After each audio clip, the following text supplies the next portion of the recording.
Hi, నేను మీ గురుప్రసాద్ని from Chennai. ఇప్పుడు ఈరోజు మండే రోజు మార్కెట్ అయిపోయింది. ఇప్పుడు నెక్స్ట్ ఈ వీక్ ఏం జరగబోతుంది అని నేను క్లియర్గా చెప్తాను. మార్కెట్ వచ్చి ఇప్పుడు క్లోజ్ అయింది. క్లోజింగ్ 22,829 మార్కెట్ ఇప్పుడు క్లోజ్ అయి ఉంది. మండే ఈరోజు 27th. అంటే ఈ సెల్లింగ్ వచ్చి ఇప్పుడు నెక్స్ట్ ఏ లెవెల్ దాకా రావచ్చు అని చాలామందికి ఒక కన్ఫ్యూజ్లో ఉన్నారు. అంటే నెక్స్ట్ వచ్చి ఈ కమింగ్ వీక్లో మార్కెట్ వచ్చి 22,540 దాకా మనకి అక్కడి నుంచి ఏదైనా ఒక పాసిబుల్ అప్ ఉండడానికి ఛాన్స్ ఉంది. ఎందుకంటే మనకి బడ్జెట్ ఉంది కాబట్టి నెక్స్ట్ కమింగ్ వీక్లో.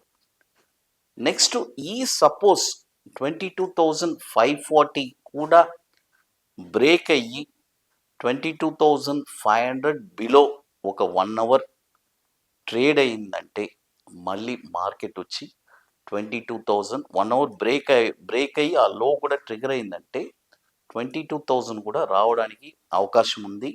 కాబట్టి ఈ వీక్ వచ్చి బడ్జెట్ ఉంది, చాలా కేర్ఫుల్గా ఉండండి.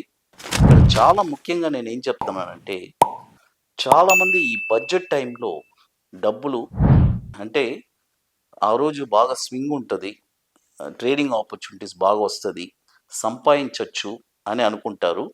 అలా అనుకోనే చాలామంది డబ్బులు పోగొట్టుకుంటున్నారు.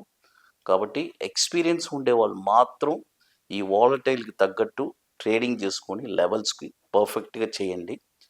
లేదా మిగతా వాళ్ళు sit on cash, market wait and watch చేయండి. తర్వాత మార్కెట్ కొద్దిగా కూల్ అయిన తర్వాత మళ్ళీ మీరు ట్రేడింగ్లో ఎంటర్ అవ్వండి. ఎందుకంటే అబ్నార్మల్ సిచ్యువేషన్స్ అన్నీ చూడబోతున్నారు ఈ బడ్జెట్ రోజు. తర్వాత 23,100 పైన క్లోజ్ అయితేనే market next coming days up side అనేది క్లియర్గా చెప్తున్నాను. Thank you to one and all.